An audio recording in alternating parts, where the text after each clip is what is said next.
আপনারা অনেকেই বলছেন যে আইপিএলে কলকাতাকে বাংলাদেশের কেউ সাপোর্ট করে না। এর পিছনে কিন্তু একটা কারণ রয়েছে।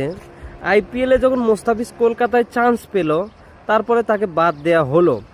কারণটা কিন্তু আমরা সবাই কিন্তু কম বেশি জানি। যদি আইপিএলে মোস্তাফিজুর রহমান কলকাতা না চান্স না পেয়ে যদি দিল্লি বা চেন্নাইয়ের মতো কোনো দলে সুযোগ পেত, আমি মনে করি আইপিএল থেকে মোস্তাফিজকে বাদ দেয়া হতো না, বিসিসিআই বাদ দিত না। সেই ক্ষেত্রে বাংলাদেশেরও বিশ্বকাপ খেলা থেকে বঞ্চিত হতো না। বাংলাদেশও বিশ্বকাপ খেলতো, মোস্তাফিজও আইপিএল খেলতো, আমরাও আইপিএল দেখতাম, আমরা আইপিএল নিয়ে ভালো ভালো রিভিউ দিতাম, আমরা মানে বিনোদনের জায়গায় বিনোদনই থাকতাম। কিন্তু যখন কলকাতা টিমে মোস্তাফিজ চান্স পায়, তারপরে এই বাজে ঘটনা।